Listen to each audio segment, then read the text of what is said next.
dari mana? Apakah dia punya ilmu kejawen, nah, gitu kan? Iya Pak. Nah, apakah ilmu kejawen? Apakah ilmu dari Al-Quran? Nah, perbandingan saya gini, kalau dari ilmu Al-Quran sampai di mana yang aku dapat kedapatan Al-Quran itu? Masya Allah. Sampai di mana? Karena apa yang saya bilang? Saya ini ahli tafsir. Iya. Sampai di mana? Jangan lo kata lu kiai, gue nggak mundur. Gampang jawab lu kiai, lu gue pertanyaannya gampang. Kenal alif. Kenapa huruf alif di urutan pertama? Jadi kita pada Al-Quran harus bisa memecahkan alif. Ada yang jawab alif. Alif itu apa? Lurus. Nah, kalau kamu lurus, silakan kerjakan akhlak kamu, perbuatan kamu. Nah, jadi seperti itu. Dia bengong.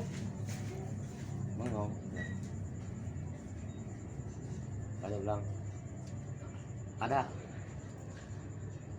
di sini. Yo, di kamar pakai kejawen nih, gini bakal gini. Siapa itu Pak? Orang mana? Orang Padang. Panda sini. Dan Mogot. Sekarang gini aja, mendingan bapak nih datang, bapak hancur-hancurin atau buang-buangin. Nah terus udah gitu dari Banten datang mamangnya, jangan hancurin, jangan suruh kemari katanya. Bapak itu jangan situ, jangan deh, udah jangan suruh kemari udah. Akhirnya gagalin, nggak boleh katanya. Kenapa? Saya bilang, karena makhluk ini saya bilang kalau orang udah kagak ada, saya bilang yang punyanya limpahnya ke anak, ntar anaknya jadi kayak orang pilu, pelon, orang bego. Semua kalau yang punya kejawen rata-rata. Soalnya begini, kejawen itu kan kalau udah kejadian misalnya mesti keris apa dia kembang gitu dia pakai kembang segala macam-macam itu suka itu kenapa kalau udah nggak ada yang punya pertama tuh ke anaknya, kalau anaknya ke adiknya dia, pokoknya masih ada hubungan saudara, turun temurun lah ya. Iya, itu kejawen, makanya dilarang sama agama, sama Allah. Akibatnya seperti itu kan, larang kata kejawen. Kenapa dilarang? Nah itu misal orang yang udah nggak punya nih, yang udah nggak ada yang punya ini menurun tadi, walaupun tanpa dikasih langsung datang sendiri. Kalau kita nggak tahu, kita kadang-kadang ke orang stres, ke orang gila. Coba yang punya kejawen gitu, kalau orang rata-rata pada kayak orang stres, orang bego gitu, itu akibat itu ulahnya. Ilmu kejawen gitu ya Pak Mbah. Begitu. Soalnya kenapa? Dilarang sama agama. Takutnya seperti itu kejadiannya. Tapi kalau ilmu agama kan kagak. Ya misalnya Al-Quran gini, kan kagak. Malah enak. Ya, kan? Iya. Hikmah maksudnya. Nah itu. Hikmah. Banyak Gus. Ustaz kadang-kadang bertanya sama saya pura-pura bukan ini aja. Iya Pak. Kayak apa? Kayak orang biasa sih, saya biasa aja gitu. Akhirnya apa? Saya juga nggak tahu ke Ustadz, nggak tahu saya Ustadz sama sekali. Cuma itu yang ngomong Dokter Andes, Dokter Andes, bukan Dokter Andes ini saya konsumen saya. Dia bilang pas nih Pak Ustadz pergi, baru cerita. Kalau cerita apa? Tadi kan Pak Ustadz, kok bertanya begitu? Nggak apa-apa sih, baru Pak Ustadz bilang. Nggak apa-apa sih, bilang nggak apa-apa. Bagus Pak Ustadz. Ini mau ngenerangin itu. Tapi kan saya sebenarnya kalau tadi Pak Ustadz juga saya agak mau malu. Tapi karena gimana ya? Karena kita meluruskan ya kita kasih tahu apa adanya. Banyak terus wajar saya di Jogja gitu juga.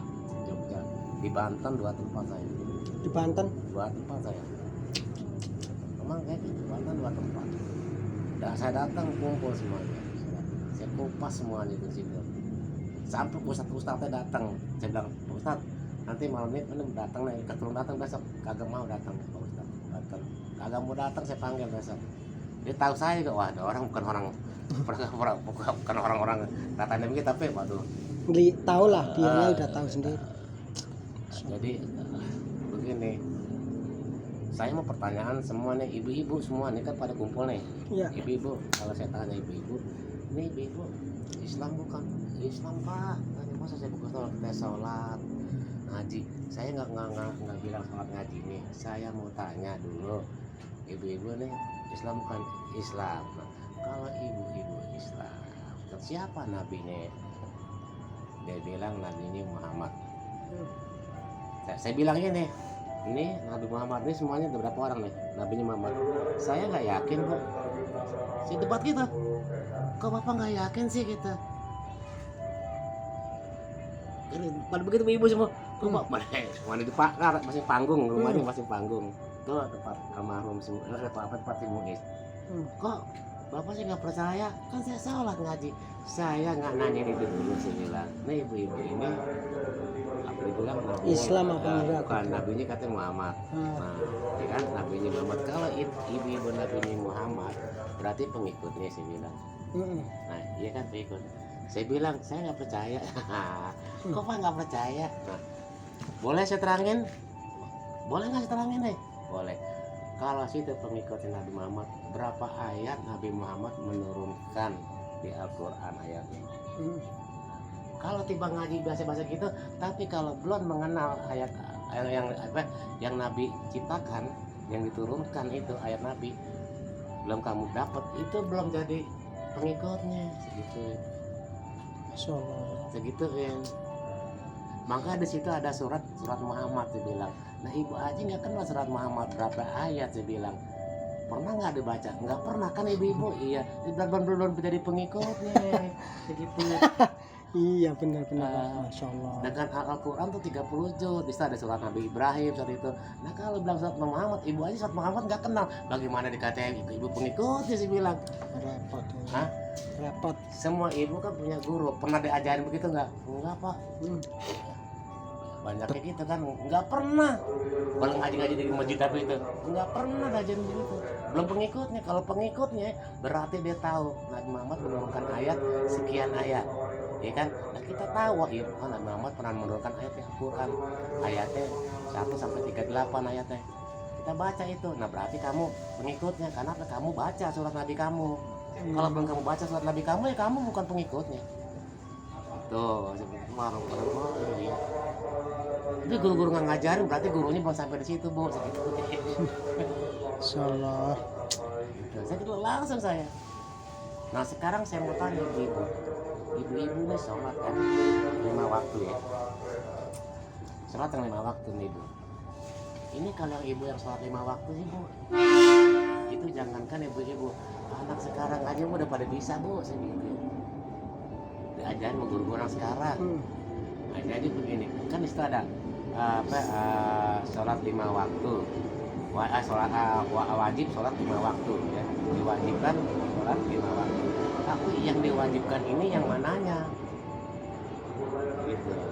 Nah sekarang kalau bilang sholat itu wajib, kamu sholat misalnya ke masjid taklim misalnya, cuma itu aja itu.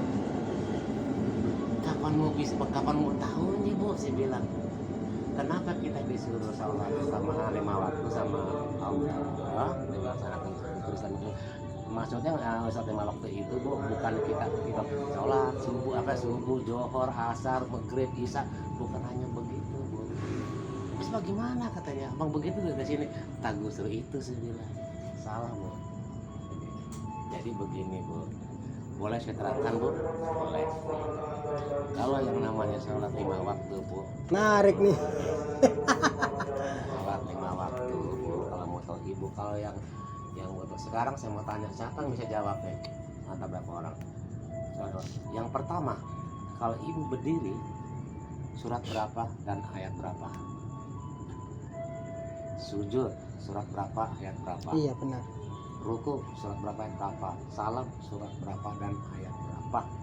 Karena gerakan salat itu Allah ciptakan bukan sembarangan, dari ayat gitu, dari Al-Quran. Maka ibu harus tahu Bu nih sholat 5 waktu apa sih maknanya. Iya benar Pak. Gitu. Sini Iya. belum ada di sini nih daerah Polres nih. Belum paham. Banyak anda yang paham terus kayak gue kasih nama lu Gus. Guru gue emang hanya bayangan hitam. Bayangan hitam. Gue dapet dari bayangan hitam. Emang dari orang tua sih dulu diajarin, tapi udah pada nggak ada itu yang tua-tua dulu nih yang dulu belajar. Sekarang ya Gus lu mau pergi Surabaya misalnya nih, udah jalan duluan, dia udah sampai di sono. Gitu. Cuman tapi ini ya apa yang alih-alih apa Minumnya alih- es lagi hamil. alih-alih tafsir terus gimana? Jadi gini Bu, dimikir iya juga katanya, iya Bu, saya bilang kalau ibu tiba sholat gitu itu ya memang nggak apa-apa begitu, nggak apa-apa, tapi kenapa kita disuruh lima waktu sama Allah, suruh tahu kenapa Allah kok mengerjakan gue sholat 5 waktu, ada apa sebenarnya? Ini kita sholat, disuruh sholat, diperintahkan sholat sama Allah, disuruh apa ya? Disuruh tahu apa tuh makna sholat itu, kita berdiri ini, begitu dijelasin. Bukan tiba tunggang-tungging anak sekarang deh SD aja satu SD sampai banyak udah pada bisa sih, anak sekarang nih Iya. udah pada bisa, masa kita kayak dia sih?